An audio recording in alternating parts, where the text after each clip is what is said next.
கனிமொழி சொல்லிச்சு எம்பி இந்த ஊர்ல தமிழ்நாட்டில் பூரா விதவியாயிட்டாங்க, பெண்கள்லாம் விதவியாயிட்டாங்க. ஏமா அவ்வளவு பேர் குடிச்சு குடிச்சு செத்து போனா ஆம்பளை சொன்னீங்களாமா? சொன்னியா இல்லையா? என்ன சொன்ன? என் அண்ணன் வந்த உடனே கையெழுத்து மதுவிலக்கை கொண்டு வருவாங்க. கொண்டு வந்தானா? சொல்லுங்கம்மா, கொண்டு வந்தானா? புருஷன் கேடி குடிச்சு குடிச்சு செத்துக்கிட்டு இருக்காமா? அதுக்கு பாட்டுக்கு எவ்வளவு ரூபா கூடி இருக்கு? எத்தனை ரூபா கூடி இருக்கு? ஒரு 1000 ரூபாய் கொடுக்காத ஒரு ஆளுக்கு வீட்டுக்காரர் ஆப் அடிக்காது. ஒரு ஆப்புக்கு ஒரு ஆளுக்கு 50 ரூபாய் கூடி இருக்கு. ஒரு மாசத்துக்கு எவ்வளவு ஆச்சுப்பா? 50 படிச்சு 1500 ரூபாய். உங்களுக்கு கொடுக்குற 1000 ரூபாய், அவன் வாங்குறது 1500 ரூபாய். இந்த மதுல மட்டும் கொஞ்சம் யோசனை பண்ணுங்க. நீங்க அரிசி என்ன வேணாமா? கொஞ்சம் அரிசி எவ்வளவு? 80 ரூபா. எடப்பாடி ஆட்சி அப்படி இருந்துச்சா? எடப்பாடி ஆட்சி அப்படி இருந்துச்சா? யோசனை பண்ணுங்க, கொஞ்சம் யோசனை பண்ணு. நல்லா இருப்பீங்க, சிந்திச்சு பாருங்க. கண்டவனுக்கு ஓட்டு போடாங்க, நடிக்காங்க. இன்னைக்கு மன்னர் ஆட்சி தான் நடக்கு.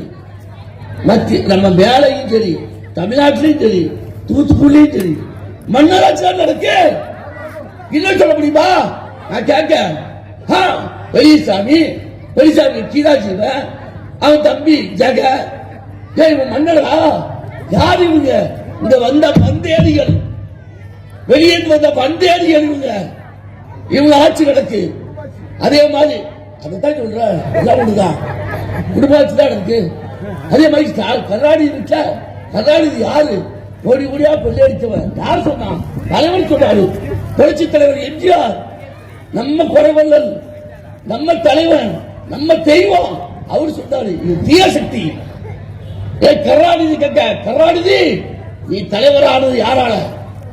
யாரால? யாரால? புரட்சி தலைவர் எம்ஜிஆரான சொல்லுமையா. தொப்பி போட்ட உட்காந்துக்கிற தெரியாதியா? சும்மா உட்காந்துக்கிற உனக்கு வேணும். அன்னைக்கு தலைவர் இல்லாட்டா இந்த கருணாநிதி முதலமைச்சர் ஆக முடியுமா? நெடுஞ்செலி ஆயிருப்பாரு. ஆனா அன்னைக்கு கால சூழ்நிலை, அன்னைக்கு புரட்சி எம்ஜிஆர் ஏமாந்தாங்க. முதல்ல புரட்சி தலைவர் ஏமாந்தது அப்பதான். ஆனா அவரு படிச்சாரு, ஏமாற்றாது ஏமாற்றாதுன்னு பாட்டு படிச்சாரு. ஆனா அவரே ஏமாந்தாரு கருணாநிதி நம்பி. இன்னைக்கு அதனால இன்னைக்கு மன்னர் ஆட்சி நடக்கு. நாடோடி மன்றம் படம் பார்த்தீங்களா? பாத்தீங்களா இல்லையா? நாடோடி மன்றம் படத்தை மன்னராட்சி ஒழிக, மன்னராட்சி ஒழிக, மக்களாட்சி வாழ்க. யாருக்கு சொல்லுவா? யார் சொல்லுவா? எம்ஜிஆர் சொல்லுவாரு.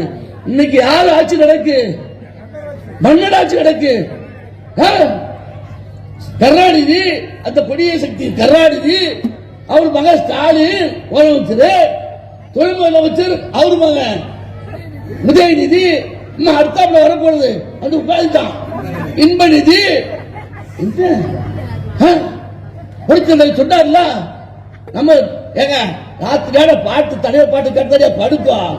உணர்வு வேணும் ஐயா, ஒவ்வொருத்தருக்கும் உணர்வு வேணும். என்ன நடந்துட்டு எவ்வளவு சீரழிந்து சமுதாயம். எங்க பார்த்தாலும் கஞ்சா கஞ்சா ஓடுதுல்ல. இந்த போலீஸால பிடிக்க முடியுதா? கேட்க காவல்துறை என் நண்பர் ஒருத்தர் எழுதி கொடுத்தாரு. 3 பேர் டேப் எடுக்காங்க, நீ பேசுறத கவனமா பேசுங்க. நான் கேட்க டேப் எடுக்க வந்த காவல்துறைய கஞ்சாவை நிப்பாட்டிட்டீங்களா? தூத்துக்குடி இல்லாம வரணும். ஏன் பெரிய நல்ல போலீஸ் அதிகாரியா வரலையா தூத்துக்குள்ள? எவ்வளவு பெரிய ஆள்லாம் இருந்தாங்க, எவ்வளவு பெரிய ஆள்லாம் இருந்தாங்க. வெள்ளிச்சாமி பாண்டியன் சாதாரண ஆளு, சரி அவர் செய்யலையா? சாரா முடிச்ச நிப்பாட்டலையா? எதுவும் நாட்டு வந்தாரு, அவர் நிப்பாட்டலையா? எத்தனை ஆள் இருந்தாங்க சொல்லிக்கிட்டே போலாம். ஆனா ஏன் ஏன் நல்ல காவல்துறை மாவட்ட காவல்துறை தலைவர் நல்ல ஆளுதான். இப்ப ஏஎஸ்பி ஆனது நல்ல ஆளுதான். கீழே உள்ள ஒத்துழைப்பு கொடுக்கணும்னா கொடுங்க. கஞ்சாவடி பாட்டுங்க, பேப்பர் எடுங்க. 2 கொலை 3 கொலை விழுந்துகிட்டே இருக்கு டெய்லி பேப்பர்ல பாருங்க. ஏன் இருக்காங்க அவ்வளவு? இன்னைக்கு 15 வயசு 13 வயசு பையன் அப்படியே போறான். எவ்வளவு கொடுத்துக்கிட்டு இருக்கோம்? விலைவாசி எல்லாம் கூட்டிட்டு யார் தருவா? அதனால யோசனை பண்ணுங்க.